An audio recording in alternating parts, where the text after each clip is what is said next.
we were coming back, and this happened to us a couple times, coming back from an op, and we go past this particular village, and we get shot. They'd shoot at us. It was hard telling where it came from. And we get back, and the SEA, the Lithuanians, like, all right, we're not doing this anymore. It's getting too dangerous. We're gonna let's go in these guys. So I think we gave it that one period of darkness, maybe, and then we walked in on them. It was about, if I remember right, about 8K. Walked in on them, and we set up 7 sniper hides around this village. And then at the break of dawn, we had guys on KTMs and side-by-sides just come right up the pipe, making all sorts of noise, and we drew these guys out. Mm-hmm. Well, I was in the furthest sniper hide away, and because there's a village over to our right that was IED maker in, so I was primarily, watching everything going on for the ambush, but then also waiting for this guy to come out. And the 3 guys come out. I think there was 3 came out, and right on cue, carrying their PKMs and all their ammo. Let them get set up on a hill, and then soprato, and happened, and then all hell broke loose. One of the guys somehow, like fucking Houdini, gets out of there. I mean, there's a lot of gunfire going on, and starts running back to the village, and I'm watching him, and I look at Thomas was his name, who was the GFC, and he's like, don't let him get back to the village, because he'll just blend in, and we'll chase him, and we'll never find him, right? Yeah. So I'm like, all right, well, I'm going to let one eat. And I was real far away. I was 2,223 meters away. Jesus. And I had my... With the 50 cal? Yeah, and I had it 0 to 800 yards, because that was typically the average standoff for our sniper hides. And then I'd done some messing around with some calculations before this, and so I had my gun 0 to 800 yards, and I maxed out my turret at 61 minutes, and picked a tree behind this guy, and climbed the tree, and let one fly. And I was next to the JTAC, Lithuanian JTAC, and he sees my bullet splash, and he goes, you're about 10 meters shy, and like 10 meters or 5 meters to the right, or something of that nature.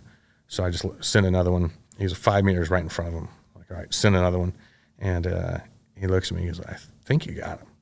I'm like, well, get the fuck out of here. No shit. And then my buddy drives up on a side-by-side, and some guys pull up on KTMs to us, and we're doing a little celebrating up there. Yeah. A little premature celebrating. And so I tell my buddy, I'm like, hey, go down and park this side-by-side on top of this guy so I can confirm it, this is the same guy, and he's in front of this tree, and so on and so forth. But mind you, I didn't have ear pro in.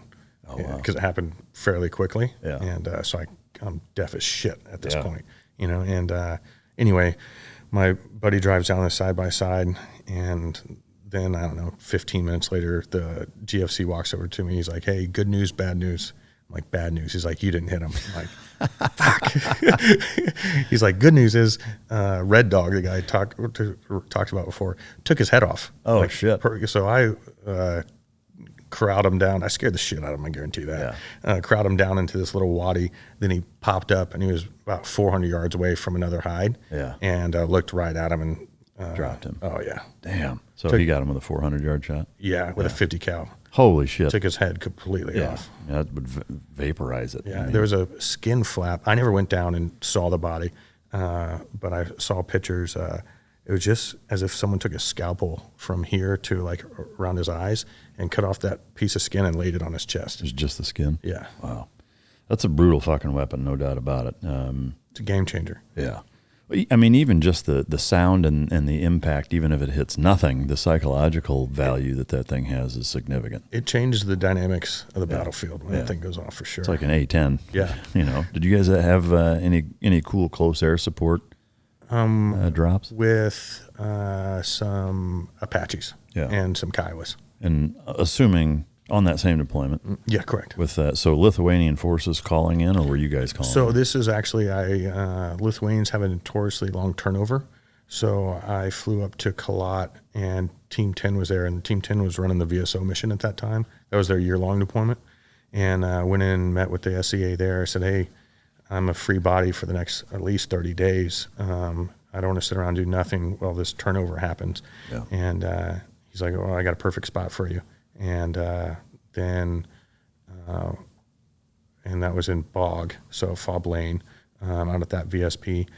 And he said, "Yeah, if you want to go, a helo leaves in like 5 hours or something of that nature." I'm like, "Okay, well, I'll be back."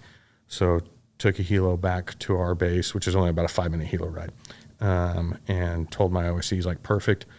Routed it up to my troop commander and got told no. And he said, I got told no because he said it was too dangerous.